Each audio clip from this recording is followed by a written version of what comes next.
పెళ్ళికి ముందే గర్భం దాల్చి అక్కడికే అమ్మవారి చరిత్ర వింటే షాక్ అవుతారు.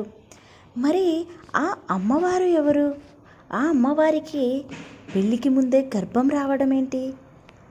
అసలు ఆమె చరిత్ర ఏంటి అనేది ఇప్పుడు మనం తెలుసుకుందాం.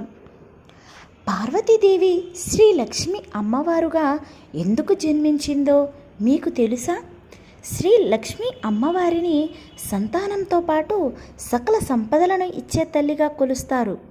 మరి పార్వతీదేవి శాపానికి గురై శ్రీ లక్ష్మి అమ్మవారుగా ఎందుకు జన్మించింది? ఈ ఆలయం ఎక్కడ వెలిసింది అనే విషయాలను మనం ఈ వ్యాసంలో తెలుసుకుందాం. గుంటూరు జిల్లా దుర్గి మండలం ఆడిగుప్పుల గ్రామంలో నిదానంపాటి శ్రీ లక్ష్మి అమ్మవారి ఆలయం ఉంది. పేరులో శ్రీ లక్ష్మి అని ఉన్న ఈమెను పార్వతీదేవి అంశగా భావిస్తారు. ఇక ఆలయ పురాణం విషయానికొస్తే పూర్వం కైలాసంలో పార్వతీ పరమేశ్వరులు కూర్చొని ఉండగా ప్రమద గణాలు నాట్యం చేస్తున్నాయి. అప్పుడు నందీశ్వరుని చూసి పార్వతీదేవి హేళనగా నవ్విందట. అప్పుడు జగన్మాత, నా కుమారుణ్ణి చూసి ఎందుకు నవ్వావు అని మహర్షి శీలాదుడు ఆమెను ప్రశ్నించగా అతడి నాట్యంలో తాళము భావం ఏమీ లేవని నవ్వుతూ పార్వతీదేవి చెప్పిందట. అప్పుడు శిలాదుడికి కోపం వచ్చి, కలియుగంలో నీవు భూలోకంలో జన్మించి అవివాహితమైన నీవు చిన్నతనంలోనే గర్భం దాల్చి అవమానాలను ఎదుర్కొనగలవు అని శపించాడు. అప్పుడు పార్వతీదేవి శాప వియోగ మార్గమేమని అడుగగా, నీతో పాటు కామధేనువు గోమాతగా అవతరిస్తుంది. నీవు రోజు దానిని పూజిస్తావు. ఆ తరువాత నీవు ఒక విచిత్ర గర్భం ధరిస్తావు. నా నాట్యంలో నంది అసంపూర్ణుడు అన్నావు కాబట్టి నీ గర్భంలో నందీశ్వరుడు అసంపూర్ణంగా ఉంటాడు. పెళ్ళి కాకుండానే గర్భవతివైన నిన్ను మీ వాళ్ళు అగ్నికి ఆహుతి చేస్తారు. ఆ విధంగా నీవు మానవ రూపం వదిలి నిదానంపాటి అమ్మవారుగా భక్తుల కోరికలు తీరుస్తుంటావు, వారిచే పూజలు అందుకుంటావు అని చెప్పాడు. ఆ విధంగా శాపానికి గురైన పార్వతీదేవి సుమారు 700 ఏళ్ల కిందట గుంటూరు జిల్లా పల్నాటి ప్రాంతంలోని యాగంటి రామయ్య ఇంట్లో జన్మించిందని చెబుతారు. 4 కుమారులు తరువాత పుట్టిన ఆమెకు శ్రీ లక్ష్మి అని పేరు పెట్టారు. రామయ్యకి పశు సంపదలో కామధేనువు అనే గోవు ఉండేది. శ్రీ లక్ష్మి ప్రతిరోజు గోశాలకు వెళ్ళి గోవు చుట్టూ ప్రదక్షిణలు చేసి గోపంచతాన్ని తాగుతుండేది.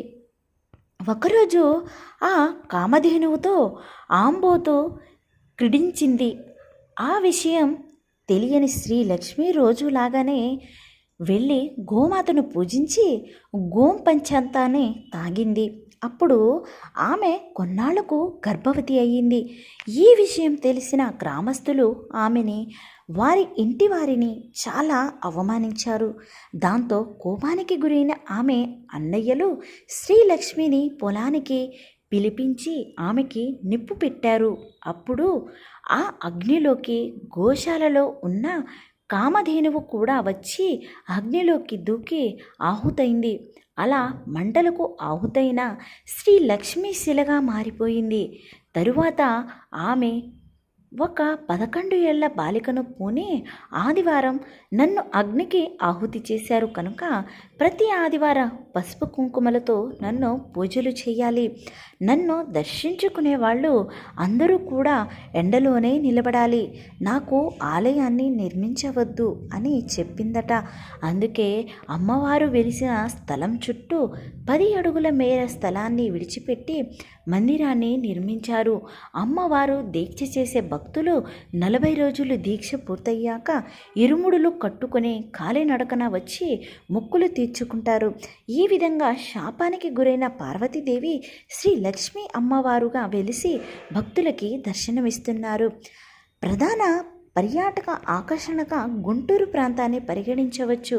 కొండవీడు కోట ఉండవల్లి కేవ్స్, అమరావతి, ఉప్పలపాడు గార్డెన్స్, అలాగే ప్రకాశం బ్యారేజ్లు గుంటూరులో ఉన్న కొన్ని ప్రధాన పర్యాటక ఆకర్షణలు రాష్ట్రంలో ఉన్న మరికొన్ని నగరాల లాగానే గుంటూరులో కూడా ఉష్ణమండల వాతావరణం ఉంది.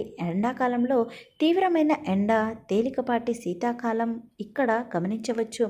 వర్షాకాలంలో సాధారణ వర్షపాతం నుండి భారీ వర్షపాతానికి ఇక్కడ గమనించవచ్చు. గుంటూరులో విమానాశ్రయం లేదు. ఇక్కడికి దగ్గరలో ఉన్న అంతర్జాతీయ విమానాశ్రయం హైదరాబాద్లో ఉన్న రాజీవ్ గాంధీ విమానాశ్రయం. దీనికి స్థానిక విమానాశ్రయం 96 కిలోమీటర్ల దూరంలోని విజయవాడలో కలదు. రైలు మరియు రోడ్డు మార్గం ద్వారా గుంటూరు నగరానికి సులభంగా చేరుకోవచ్చు. ఇక్కడున్న రైల్వే స్టేషన్లో దేశంలోని మిగిలిన ప్రాంతాలకి చక్కగా అనుసంధానమైన ఉంది. ఢిల్లీ, కోల్కతా, ముంబై, చెన్నై, హైదరాబాద్, అలాగే బెంగళూరు వంటి మెట్రోపాలిటన్ నగరాల నుండి గుంటూరుకి రైళ్లు అందుబాటులో కలవు. సో చూశారు కదండి, మరి అక్కడి అమ్మవారి చరిత్ర వింటేనే షాక్ అవుతున్నారు. మరి ఆ అమ్మవారిని దర్శించుకుంటే ఎన్ని లాభాలో. సాక్షాత్తు ఆ పార్వతీదేవియే శ్రీ లక్ష్మీ అమ్మవారుగా కొలువయ్యారు కాబట్టి దర్శనం చేసుకుంటే ఎన్నెన్నో లాభాలు కలుగుతాయి. సో మీకు నచ్చినట్లయితే ఇందులో ఉన్నటువంటి ప్రదేశాల అంటే ఆ రైల్వే మార్గం కానీ బస్సు మార్గం గుండా కానీ వెళ్ళి ఆ అమ్మవారిని దర్శించుకోవచ్చు. మీకు ఈ కథ కనుక నచ్చినట్లయితే మన ఛానల్ని సబ్స్క్రైబ్ చేసుకోండి.